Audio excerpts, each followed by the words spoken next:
Welcome everybody to a new episode of the new and improved Nerds Geeking Out. I am Benjamin. And I am Justin. Incredible. Today we're bringing you another top 10. This time you're going to enjoy this one more than the last one. Justin, what we got in store for him today? Today we have the top 10 NES games. With the top 10 NES games, we're looking for graphics, sound, playability, and overall fun of the game. So with that being said, Ben, we're going to start off with number 10. Number 10, we're looking at Mega Man 3. Mega Man 3 was a super fun game. You had Mega Man, Mega Man 2, which was considered one of the hardest games ever made. Then they made Mega Man 3. Mega Man 3 added in sliding, which existed in every Mega Man beyond that, especially Mega Man X. It threw in Rush, the dog, which will allow you to fly, which allowed you to travel underwater, gave you a high jump. It was just a super fun addition to the game that you wouldn't think you could add more to. So by taking Mega Man 2, adding a dog to it, they just kind of made the game even better than the last one, which is almost nearly impossible considering Mega Man 2 is still considered to this day one of the best games. But I personally think Mega Man 3 better than Mega Man 2 and 1, and probably the best Mega Man game to ever be released, period. So Mega Man 3 makes number 10 on our list. Yes, it does. Number 9 is Final Fantasy. It was one of the not first turn-based RPGs, but it was the first one that involved a party. There was other ones that were single, but this one involved your friends.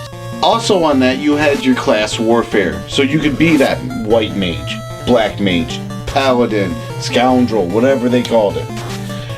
And you could be that. And so you're able to choose your own job. So for that, number 9 is Final Fantasy spot. Alright, number 8.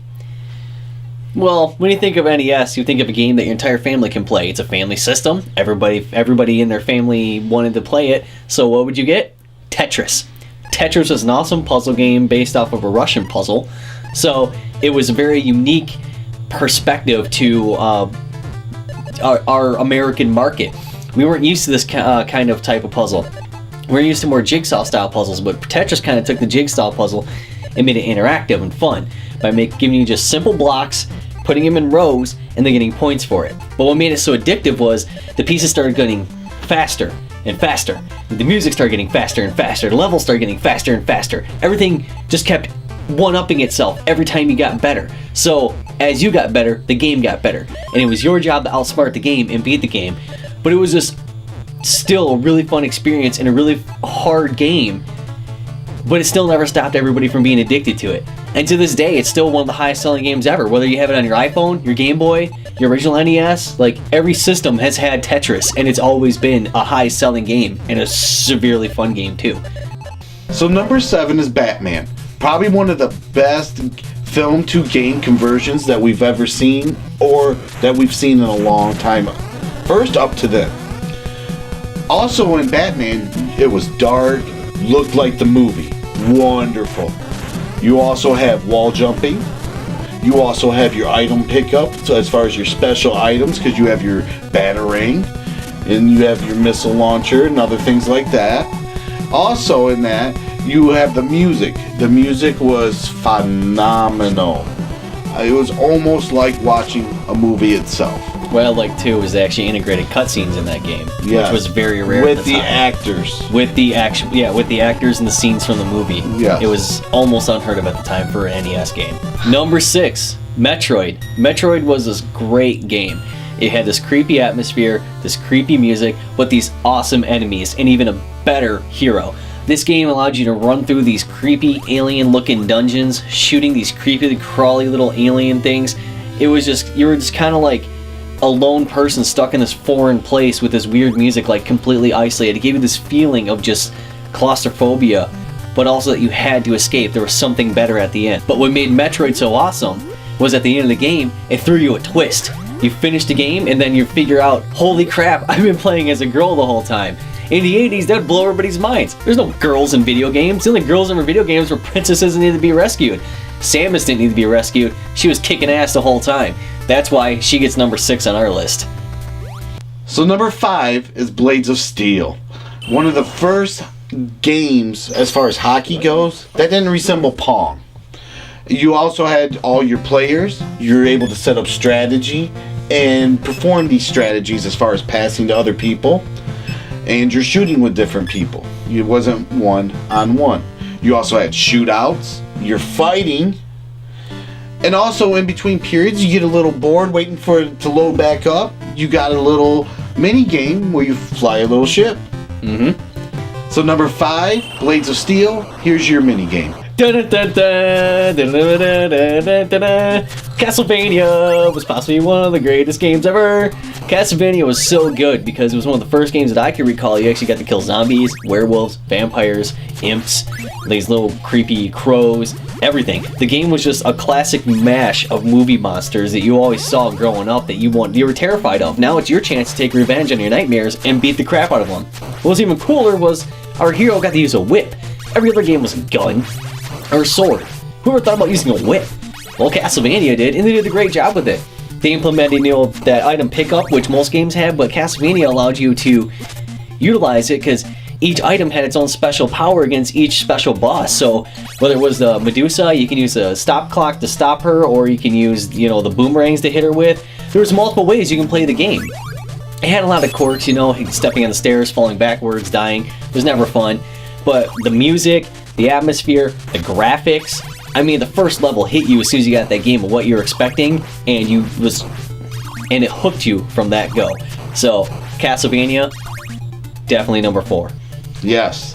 And one game that comes in at number 3 is the game that probably kickstarted the Madden craze before Madden was popular. They were around, but not popular. And that goes to Super Tecmo Bowl.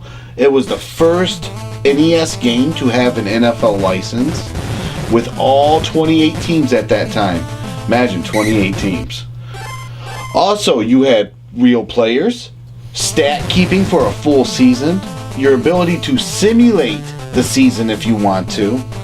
And one of the cool myths about Tecmo Super Bowl is the more you play with a team, the better they get. The computer makes them better.